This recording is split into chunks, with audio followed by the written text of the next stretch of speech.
BPT కోర్సులో join అవటం వల్ల next after completion of course ఎటువంటి జాబ్ ఆపర్చునిటీస్ ఉంటాయి మా కెరియర్కి అని డౌట్ పడే పిల్లలకు చాలామంది ఏమనుకుంటారు అంటే బీపీటీ ఫిజియోథెరపీ డాక్టర్ అంటే ఏవో కొన్ని గవర్నమెంట్ జాబ్సే పడతాయి, అందరికి వస్తాయా, అందరికీ అవకాశాలు ఉంటాయా అని అపోహ ఒకటి ఉంటుంది. జనరల్గా మనం ఆలోచిస్తే ఫిజియోథెరపీ డాక్టర్స్కి నాట్ ఓన్లీ గవర్నమెంట్ సెక్టర్ అండి, ప్రైవేట్ సెక్టర్స్లో ఉండే హాస్పిటల్స్లో కావచ్చు, క్లినిక్స్లో కావచ్చు, రిహాబిలిటేషన్ సెంటర్స్ కానీ, ఫిట్నెస్ సెంటర్లు, వెల్నెస్ సెంటర్లు, ఇట్లా డిఫరెంట్ ఆపర్చునిటీస్ ఉంటాయి.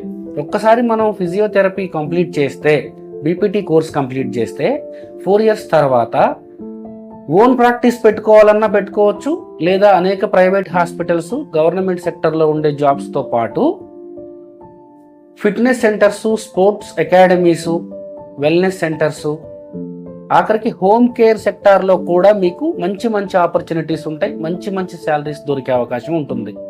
సో ఇంటర్లో బైపీసీ కంప్లీట్ చేసి 60% గెయిన్ చేసిన ప్రతి ఒక్కళ్ళు అడ్మిషన్ పొందొచ్చు.